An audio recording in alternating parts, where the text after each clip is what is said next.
Sorry ass DJ.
Assalamualaikum warahmatullahi wabarakatuh dan salam sejahtera kepada pelajar-pelajar semua. Hai, berjumpa kita sekali lagi dalam PDPC Sains. Okey, apa tajuk kita pada hari ini? Okey, hari ini kita akan belajar Sains tingkatan 5, bab 5, sebatian karbon untuk subtopik 5.2 iaitu tentang hidrokarbon. Okey, sudah bersedia untuk PDP pada hari ini? Okey, kalau sudah bersedia, mari kita lihat sesi pengajaran kita pada hari ini.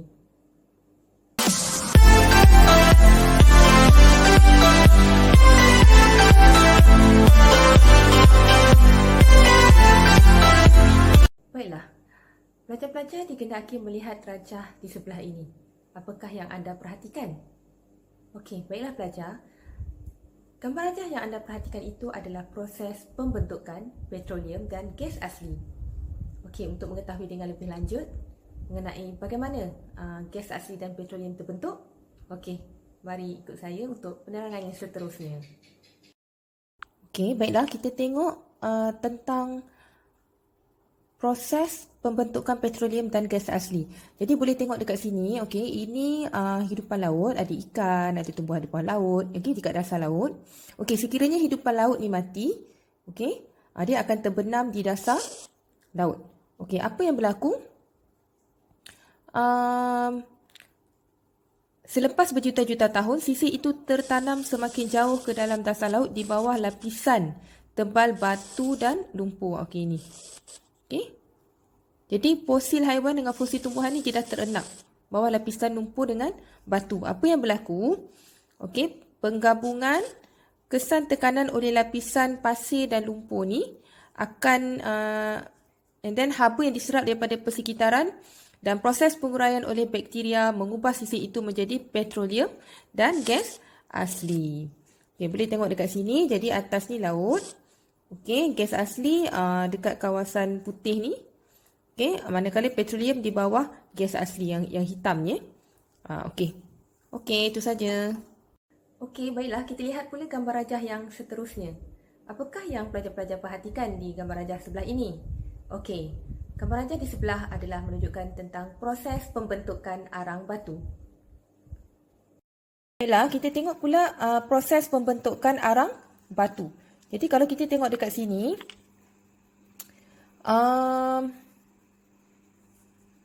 berjuta-juta tahun dahulu, sisa tumbuhan mati tertanam secara semula jadi di dalam tanah. Okey, ini tumbuhan ni. Apabila tumbuhan ni mati, dia akan tertanam secara semula jadi dalam tanah. Apa yang berlaku selepas berjuta-juta tahun, sisa itu tertanam semakin jauh ke dalam tanah di bawah lapisan batu yang tebal. Okey, kita tengok. Penggabungan kesan tekanan oleh lapisan batu, haba yang diserap daripada persekitaran dan proses penguraian oleh bakteria mengubah fosil tumbuhan menjadi arang batu. Jadi yang warna hitam ni adalah arang batu. Okey? Kedua-dua gambar rajah yang pelajar lihat tadi merupakan proses pembentukan sebatian hidrokarbon daripada sumber semula jadi. Sebatian hidrokarbon merupakan sebatian karbon organik yang terdiri daripada unsur karbon dan hidrogen sahaja. Petroleum merupakan satu campuran hidrokarbon. Campuran hidrokarbon ini perlu diasingkan melalui proses penyulingan berperingkat sebelum setiap pecahan-pecahan petroleum ini dapat digunakan. Okey, baiklah pelajar. Sekarang kita boleh tengok ini adalah gambar rajah proses penyulingan berperingkat bagi petroleum. Jadi untuk proses penyulingan berperingkat petroleum ini, kalau pelajar boleh lihat, okey, ini adalah menara penyulingan. Okey, menara penyulingan. Jadi bila kita lihat di sini, ada peringkat-peringkat pecahannya mengikut suhu. Okey, sekiranya disuling, okey, proses penyulingan berperingkat ni ikut suhu bawah 30 darjah Celsius, dia akan menghasilkan gas petroleum yang digunakan untuk pemanasan. Itu yang pelajar-pelajar nampak dekat dapur dapur di rumah kita tu, iaitu tong gas, gas memasak ni. Okey, sekiranya disuling untuk suhu 30 darjah Celsius hingga 75 darjah Celsius, okey, dapat menghasilkan petrol. Petrol ni kita guna masa bila? Digunakan sebagai bahan api di loji penapisan minyak dan untuk kegunaan kereta. Okey, yang ni yang kedua. Yang ketiga, suhu 75 darjah Celsius sehingga 150 darjah Celsius. Okey, ini menghasilkan nafta. Apa itu nafta? Digunakan untuk membuat pelarut, racun perosak dan bahan asas dalam industri petrokimia. Okey, yang ni. Seterusnya, pada peringkat suhu 150 darjah Celsius sehingga 230 darjah Celsius, okey, yang ni menghasilkan kerosin. Okey, kerosin ni digunakan sebagai bahan api di dalam kapal terbang. Okey. Seterusnya pada suhu 230 darjah Celsius sehingga 250 darjah Celsius. Okey, yang ni. Okey. Menghasilkan diesel. Diesel ni kita guna kat mana? Selalunya kenderaan berat lah seperti bas, teksi, lori. Okey, yang ni. Peringkat seterusnya, pada suhu yang lebih tinggi 250 darjah Celsius sehingga 300 darjah Celsius, boleh menghasilkan minyak pelincir yang digunakan untuk kelancaran mesin. Apa-apa mesin lah. Okey, ni minyak pelincir. Okey, naikkan lagi suhu 300 darjah Celsius hingga 350 darjah Celsius, boleh menghasilkan minyak bahan api. Nak guna masa bila? Digunakan untuk kapal, kapal-kapal laut dan juga stesen jana kuasa. Okey, yang ni. Sekiranya suhu melebihi 350 darjah Celsius, dapat menghasilkan bitumen. Okey, bitumen ni apa? Bitumen yang kita gunakan untuk menurap jalan raya. Okey? Jadi, pelajar-pelajar boleh tengok satu persatulah tentang proses penyulingan berperingkat petroleum ini. Okey, sekarang tibalah masanya untuk saya menguji kefahaman pelajar-pelajar semua dengan beberapa soalan yang mudah. Okey, apa soalannya? Jom kita tengok.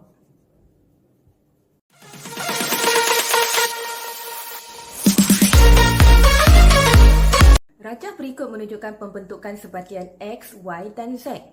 Kenal pasti apakah X, Y dan Z. Pelajar-pelajar, macam mana? Dapat jawapannya? Okey, jawapannya adalah X adalah gas asli, Y adalah petroleum, manakala Z adalah arang batu. Okey pelajar-pelajar, sila lihat gambar rajah yang telah disediakan. Okey, bagaimanakah pembentukan X dan Y? Okey, jawapannya. Okey, peringkat pertama, sisa hidupan laut yang mati tenggelam ke dasar laut. Selepas berjuta-juta tahun, sisa-sisa tersebut akan terenap semakin menjauh ke perut bumi, di dalam perut bumi, di bawah satu lapisan tebal batu dan lumpur.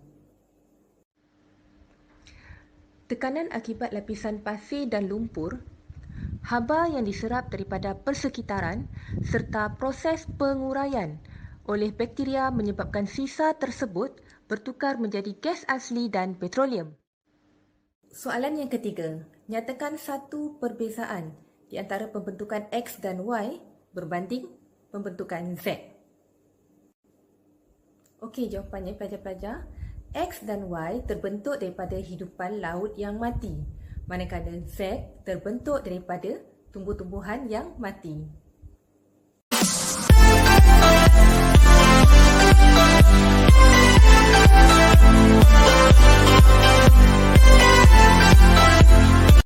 Okey, baiklah, sekarang kita pergi kepada jenis-jenis sebatian hidrokarbon. Okey, sebatian hidrokarbon terbahagi kepada dua, iaitu sebatian hidrokarbon tepu dan sebatian hidrokarbon tidak tepu. Okey, mari kita lihat lebih lanjut penjelasan dan penerangan mengenai kedua-dua jenis sebatian hidrokarbon ini. Okey, baiklah, kita tengok dua jenis sebatian hidrokarbon ni, iaitu hidrokarbon tepu dan hidrokarbon tak tepu. Okey, hidrokarbon tepu dengan tak tepu. Okey, untuk hidrokarbon tepu mempunyai ikatan kovalen tunggal di antara atom karbon dengan atom karbon yang lain. Okey, CC. So, ini contoh gambar rajah untuk alkana. Okey, sekarang kita tengok pula untuk hidrokarbon tak tepu. Okey, mempunyai sekurang-kurangnya satu ikatan kovalen ganda 2 di antara atom karbon dengan atom karbon yang lain. Okey, macam ni. Ganda 2 antara karbon dengan karbon. Atau ikatan kovalen ganda 3. Seperti inilah. Antara karbon yang pertama dengan karbon kedua ada ikatan ganda 3. Ini contoh lukisan untuk alkena. Okey.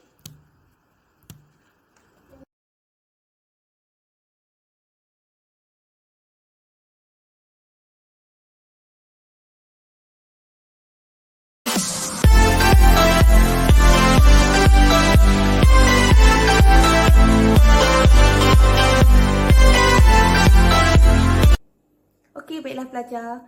Dalam kimia organik, satu siri homolog terdiri daripada sebatian organik tertentu yang mempunyai sifat kimia yang serupa. Antara contoh siri homolog adalah seperti alkana dan alkena. Okey, baiklah, sekarang kita tengok tentang alkana. Okey, apa itu alkana? Okey, alkana ialah sebatian hidrokarbon tepu. Setiap atom karbon dalam molekul alkana mempunyai ikatan kovalen tunggal dengan atom karbon lain. Cuba lihat gambar rajah ini.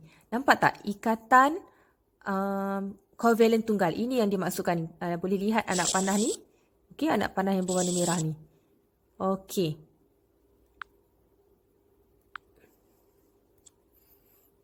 Okey, yang ni Okey, boleh nampak di situ ikatan kovalen tunggal. Okey, oleh sebab alkana merupakan satu siri homolog, setiap ahli siri homolog alkana dapat diwakili oleh formula AMP CnH2n tambah 2, di mana N itu adalah 1, 2, 3 dan seterusnya. Okey, seterusnya kita lihat alkena. Alkena ialah sebatian hidrokarbon tak tepu. Setiap molekul alkena mempunyai sekurang-kurangnya satu ikatan kovalen ganda 2 di antara atom karbon dengan atom karbon yang lain. Jadi boleh tengok dekat anak panah di sini. Okey.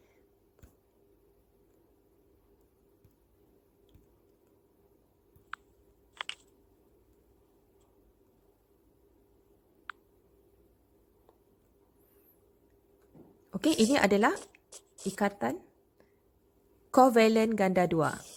Yang ni Okey. Oleh sebab alkena ni merupakan satu siri homolog, jadi setiap ahli siri homolog alkena dapat diwakili oleh formula AMP CnH2n, di mana N adalah bermula daripada 2, 3 dan seterusnya. Okeylah pelajar, kita lihat formula struktur bagi alkana dan alkena. Okey, sekiranya mempunyai bilangan karbon 2. Okey, di sebelah sini adalah etana, manakala di sebelah sini adalah etena. Bilangan karbon 3. Propana, propena. Bilangan karbon 4. Butana, Butina. Bilangan karbon 5. Pentana. Pentena. Bilangan karbon 6. Heksana. Heksena.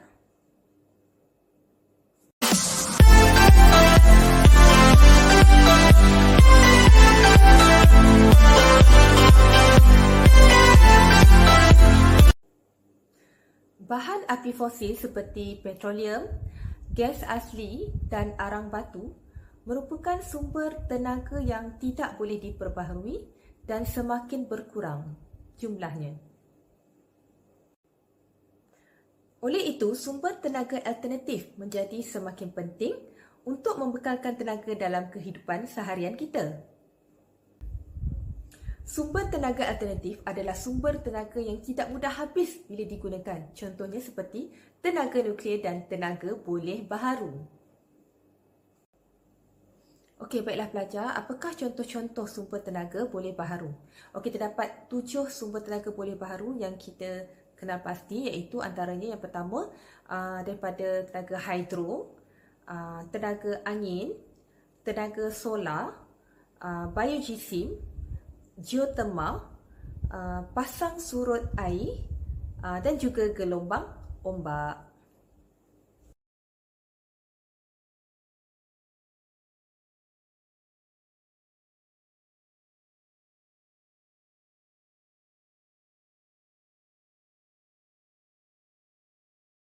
Okey, baiklah pelajar, kita dah berada di akhir sesi untuk slot kali ini.